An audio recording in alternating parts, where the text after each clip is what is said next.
This topic is another topic that's gonna make me sound like Yu-Gi-Oh boomer. That's like, oh, look at older Yu-Gi-Oh. Older Yu-Gi-Oh is so much better. New Yu-Gi-Oh is just so terrible. Like, look at the power creep. It's so crazy. But no, I'm not trying to be that guy. I'm really not trying to be that guy. I love New Year Yu-Gi-Oh. It's just like some things are just kind of annoying. And that discussion for today is, I feel like Yu-Gi-Oh has had so many cards that just negate hand traps. Like, if you see all of these cards, you see combo decks either playing the card or summoning the card like everywhere. Like, have you not seen a combo player just not summon something like a Griffin or an Appaloosa, a Baron, a Herald very early on in their combo, and then still have all these resources to combo off?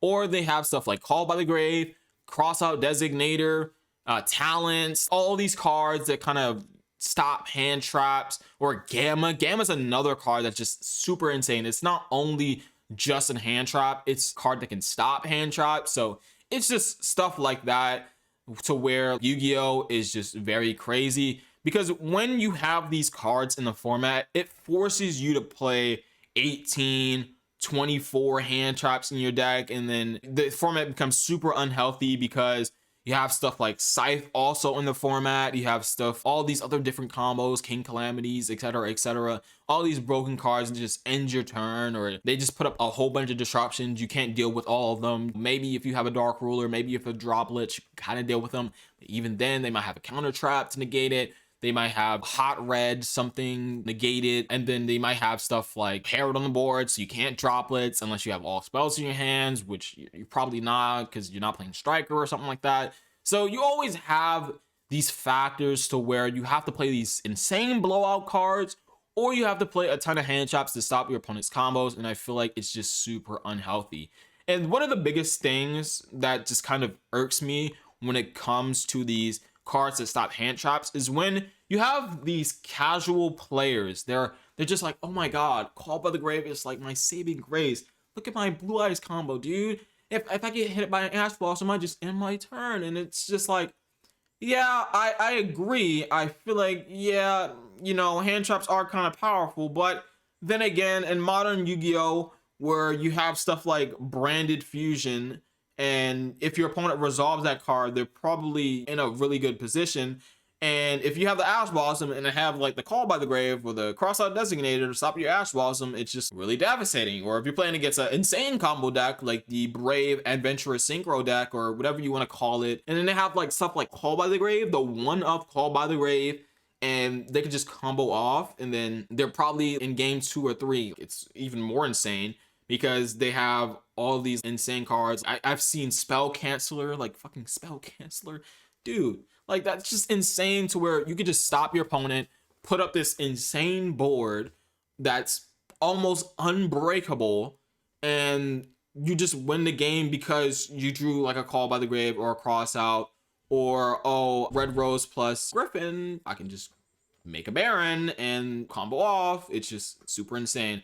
And I just don't like that about modern day combo decks. I feel like modern day combo decks should be able to play around hand traps without making stuff like Baron or drawing a card like Crossout or Call by the Grave. It's just very frustrating when you have to deal with these certain decks. I feel like I've always said this. I've always said the most fairest and the most idealist Yu-Gi-Oh deck that should be printed is decks like Sword Soul. Sword Soul, Virtual Worlds without VFD, Sky Striker, even though I hate that deck with a passion.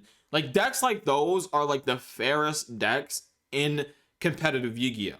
And I feel like they don't fall under the category of summoning a negate super early. Like, maybe Sword Soul can put up like a Chow Fang or whatever very early on to stop Nibiru, but this is kind of like a somewhat specific combo. You have to have a way to get to Moyi or a way to activate Tai or something like that. And you have to have 2 Tenyis, specifically Ashuna plus like Vashuda or Ashina or Adara, and then you can do that combo. But all these other decks, like all these other combo decks, like Drytrons and other example, like Drytron is one of those decks that they used to be able to add Herald of Orange Slide. They could make Herald of Perfection very early to stop hand traps, and they play Talents. They somewhat play Call By, stuff like that. When they set their board, they're summoning like a Vanity's Fiend with like a counter trap. So even if you have stuff like the Droplets, the Dark Ruler, stuff like that, you still have the counter trap to negate it. It's all of these factors that make modern day combo decks so unfair, so unbalanced, and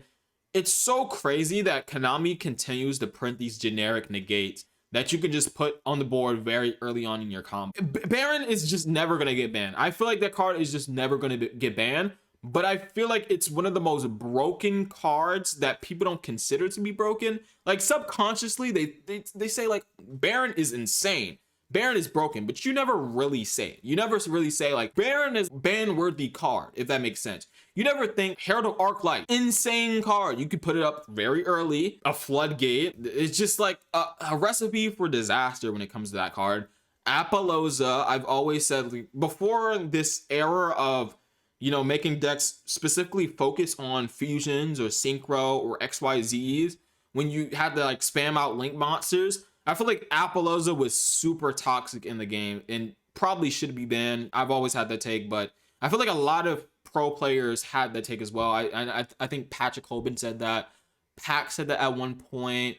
I think you had Jesse Cotton say it was a problem at some point. Like Apollousa is one of those cards that just, it's super unfair. It's not only this negate that you have to waste your battle phase on, but it's also something to protect your combo with from stuff like Nibiru, Ash Blossom, etc., etc. It's just super annoying to deal with these type of cards, especially when you just don't draw any non-engine. If you don't draw Dark Ruler, you don't draw Droplets, you have to face all of these negates, and they probably have a floodgate like Abyss Dweller, Scythe, any of these other unfair cards that you have to deal with, as well as dealing with the Apollousa, the Savage, you know, the Herald, like the Baron, or any of these other negates, Griffin. Like you just replace the negates with other negates. Borland being almost unoutable in some senses.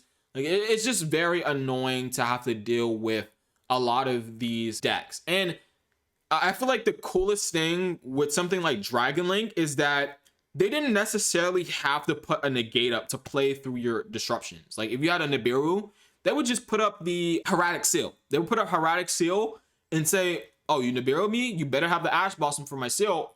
Otherwise, I'm still going to play. I'm still going to probably make a seal, probably have a tidying set, probably just combo off anyways. My board probably even is better if you Nibiru me. So it's just crazy to see how modern Yu-Gi-Oh decks evolve in such a toxic way when it comes to putting up negates super early on. And I feel like Dragon Link is like a good example of what like a combo deck should be without stuff like Apollousa, Griffin, and stuff like that taken out of the deck. Being able to put up a seal, and then if you get Nibiru, you can still combo off. I feel like that's how you should play Yu-Gi-Oh! And I feel like Konami has done such big job.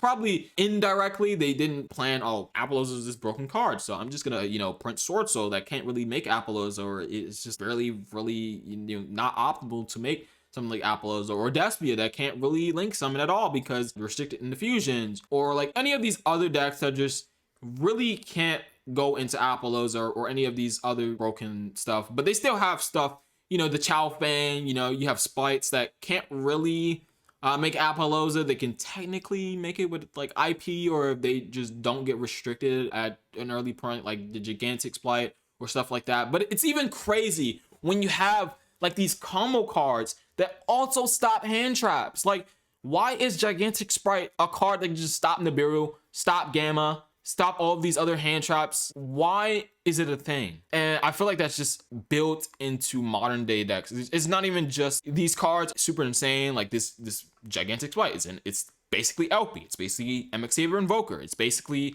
any of these other cards that special summon from the deck. But it also has this built-in way to stop Nibiru, stop any of these other cards that is not a link 2, rank 2, or level 2 monster. Like, it's just super insane. So let me know what you guys think about these type of cards. And I feel like we all kind of agree on some sense that having early negates, or having these engines that get you to these early negates like Baron, Griffin, etc., etc., it's just not healthy for the game. And I feel like a lot of people feel like these cards either should have never been printed or should be banned.